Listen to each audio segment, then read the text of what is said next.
Hello, daily dose സ്പൈസസിൻ്റെ പുതിയൊരു വീഡിയോയിലേക്ക് എല്ലാവർക്കും സ്വാഗതം. അപ്പോൾ നമ്മൾ കുറേ നാളായി ഒരു റെസിപ്പി വീഡിയോ ആയിട്ട് വന്നിട്ട്, അപ്പോൾ ഞാൻ ഇന്ന് വന്നിരിക്കുന്നത് ഒരു അടിപൊളി ഞണ്ട് റോസ്റ്റിൻ്റെ വീഡിയോ ആയിട്ടാണ് കേട്ടോ. നല്ല ടേസ്റ്റാണ്, നല്ല സൂപ്പറാണ്. എല്ലാവരും ട്രൈ ചെയ്ത് നോക്കണം.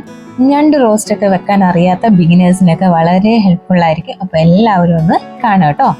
റോസ്റ്റ് ചെയ്യാനായിട്ട് നമ്മൾ എടുത്തിരിക്കുന്നത് നല്ല വലിപ്പമുള്ള, അതായത് 3000 രൂപയൊക്കെ വില വരുന്ന ഒരു ഞണ്ടാണ്. വീട്ടിൽ തന്നെ ഞണ്ട് വളർത്തുന്നുണ്ടായിരുന്നു കേട്ടോ. അപ്പോൾ അങ്ങനെ ആ ഒരു ഞണ്ട് വളർത്തലൊക്കെ ഞങ്ങൾ നിർത്തിയ സമയത്ത് ലാസ്റ്റ് ഉള്ള ഒരു ഞണ്ട് ഞങ്ങൾ എടുത്തു എന്നേ ഉള്ളൂ. അല്ലാതെ ഇത്രയും വലിയ ഞണ്ടൊന്നും നമ്മൾ മേടിക്കാറില്ലല്ലോ, ചെറിയ ഞണ്ടുകൾ. അപ്പോൾ ഇതിൽ നമ്മൾ അതായത് ഒരു തേങ്ങാക്കറിയും വെക്കുന്നുണ്ട്, റോസ്റ്റും വെക്കുന്നുണ്ട്. അപ്പോൾ അത് ഹാഫായിട്ട് നമ്മൾ കാലും കുറച്ച് ഇത് എടുത്ത് തേങ്ങാക്കറി വെക്കാനാണ് ഉദ്ദേശിക്കുന്നത്. തേങ്ങാക്കറിയുടെ വീഡിയോ നമ്മൾ നേരത്തെ അപ്ലോഡ് ചെയ്തിട്ടുണ്ടായിരുന്നു, ഞാൻ ലിങ്ക് ഇവിടെ കൊടുത്തിരിക്കാം. അപ്പോൾ നിങ്ങൾക്കത് നോക്കിയാൽ മതി കേട്ടോ. അപ്പോൾ നമ്മളിപ്പോൾ ഇന്ന് കാണിക്കുന്നത് റോസ്റ്റിന്റെ വീഡിയോ മാത്രമാണ്. റോസ്റ്റ് ചെയ്യാൻ ആവശ്യമുള്ള ഇൻഗ്രീഡിയൻസ് ഒക്കെ നമുക്കൊന്ന് നോക്കാം. കറിവേപ്പില, ഒരു 3 പച്ചമുളക് അല്ലെങ്കിൽ കാന്താരി മുളക്, 5-6 വെളുത്തുള്ളി, ഒരു നെല്ലിക്ക വലിപ്പത്തിനുള്ള കഷ്ണത്തിന് ഇഞ്ചി, 1.5 തക്കാളിയാണ് അരിഞ്ഞെടുത്തിരിക്കുന്നത്. പിന്നെ സവാള എടുത്തിട്ടുണ്ട്. 4 വലിയ സവാളയാണ് കേട്ടോ നമ്മൾ ഈ റോസ്റ്റിന് വേണ്ടിയിട്ട് എടുത്തിരിക്കുന്നത്. വലിയ ഞണ്ടായതുകൊണ്ട് തന്നെ നമുക്ക് സാധാരണ ചെറിയ ഞണ്ടുകൾ വൃത്തിയാക്കുന്ന പോലെയല്ല, നല്ല രീതിയിൽ വൃത്തിയാക്കണം. നല്ലപോലെ സ്ക്രബ് ഉപയോഗിച്ച് പുറം തോടൊക്കെ നല്ലതുപോലെ വൃത്തിയാക്കി എടുക്കണം. നമ്മൾ നേരിട്ട് കറിയിലേക്ക് ഇടുന്നതല്ലേ, അപ്പൊ നല്ലപോലെ വൃത്തിയാക്കി എടുത്തിട്ട് വേണം ഞണ്ട് നമ്മൾ എടുക്കാനായിട്ട്. അങ്ങനെ ഞണ്ടൊക്കെ നമ്മൾ വൃത്തിയാക്കിയിട്ട് അത് പീസായിട്ട് മാറ്റുകയാണ്. ഇതിൽ 2 വലിയ പീസ് പാലും കുറച്ച് മാംസം കൊണ്ടാണ് നമ്മൾ റോസ്റ്റ് ചെയ്യാൻ എടുക്കുന്നത്. ബാക്കി നമ്മൾ കറിക്കും കൂടിയാണ് എടുക്കുന്നത്. ഇനി നമുക്ക് റോസ്റ്റ് ഉണ്ടാക്കി തുടങ്ങാം. ആദ്യം തന്നെ അടുപ്പത്ത് ഒരു പാൻ വെക്കുക. പാൻ ഒന്ന് ചൂടായി വരുമ്പോഴത്തേക്ക് ആവശ്യത്തിന് എണ്ണ ഒഴിച്ചു കൊടുക്കുക. റോസ്റ്റ് ആയതുകൊണ്ട് തന്നെ അല്പം കൂടുതൽ എണ്ണ ഒഴിക്കാം കേട്ടോ. എണ്ണയൊന്ന് ചൂടാവുമ്പോഴത്തേക്ക് നമുക്കൊരു 1/4 ടീസ്പൂൺ കടുക് ഇട്ട് കൊടുക്കാം. കടുക് നല്ലതുപോലെ ഒന്ന് പൊട്ടി വരട്ടെ. കടുക് ഒന്ന് പൊട്ടി വരുമ്പോഴത്തേക്ക് 1-2 ചെറിയ ഉള്ളിയോ അല്ലെങ്കിൽ ഒരു അല്പം സവാളയോ ചെറുതായിട്ട് അരിഞ്ഞത് ഒന്ന് ചേർത്ത് കൊടുക്കാം. അതിൻ്റെ കൂടെ ഒരു പിടി കറിവേപ്പിലയും കൂടി ചേർത്ത് കൊടുക്കാം. ഉള്ളിയും കറിവേപ്പിലയും ഒന്ന് മൂത്ത് വരുമ്പോഴത്തേക്ക് നമ്മൾ ചതച്ച് വെച്ചിരിക്കുന്ന ഇഞ്ചിയും വെളുത്തുള്ളിയും അതുപോലെ കാന്താരി മുളകും ഒന്ന് ചേർത്ത് കൊടുക്കാം. കാന്താരി മുളക് ഇല്ലെങ്കിൽ നിങ്ങളുടെ എരിക്ക് പാകമായിട്ടുള്ള പച്ചമുളക് ചേർക്കാം കേട്ടോ. ഇഞ്ചിയുടെയും വെളുത്തുള്ളിയുടെയൊക്കെ ഒരു പച്ചമണം മാറുന്നത് വരെ നമുക്കിതൊന്ന് വഴറ്റിയെടുക്കാം. ഇനി ഇതിലേക്ക് നമ്മൾ നേരത്തെ അരിഞ്ഞു വെച്ചിരിക്കുന്ന സവോള ചേർത്ത് കൊടുക്കാം.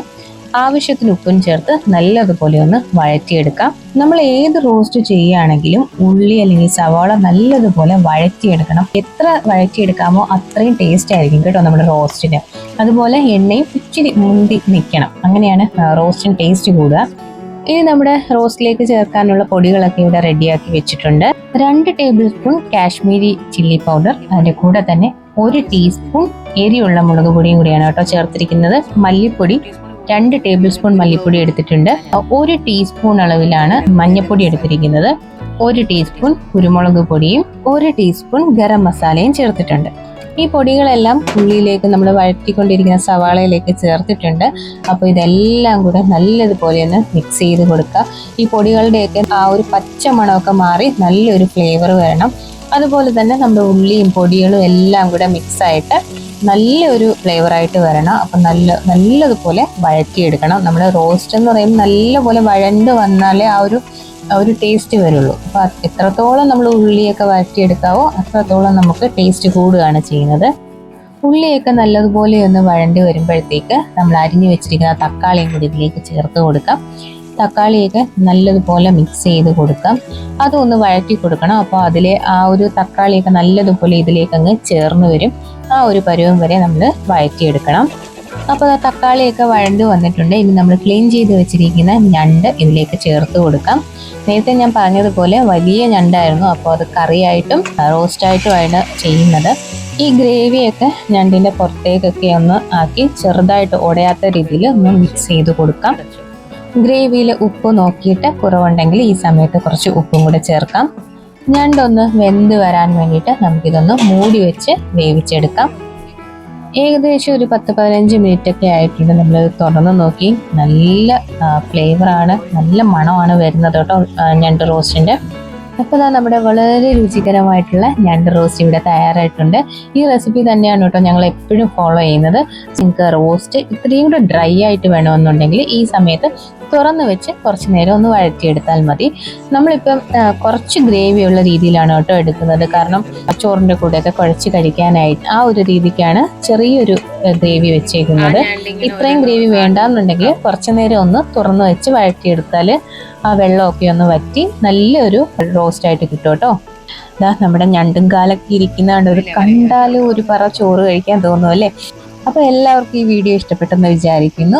കൂടുതൽ വീഡിയോകൾക്കായിട്ട് ലൈക്ക് ചെയ്യാനും കമൻറ്റ് ചെയ്യാനും സബ്സ്ക്രൈബ് ചെയ്യാനും മറക്കല്ലേ. ഇഷ്ടപ്പെട്ടാൽ മറ്റുള്ളവർക്ക് കൂടി ഒന്ന് ഷെയർ ചെയ്ത് കൊടുക്കണേ. ഞാനിത് പൊറോട്ടയായിട്ടാണ് കേട്ടോ ട്രൈ ചെയ്തത്. അടിപൊളിയായിരുന്നു. നിങ്ങൾക്കും ഇഷ്ടപ്പെടും. തേങ്ങ അരച്ച ഞണ്ട് കറിയുടെ റെസിപ്പി ലിങ്ക് ഞാൻ ഡിസ്ക്രിപ്ഷനിൽ കൊടുത്തിരിക്കാം. അപ്പോൾ പുതിയൊരു വീഡിയോയുമായി ഉടൻ തന്നെ കാണാം.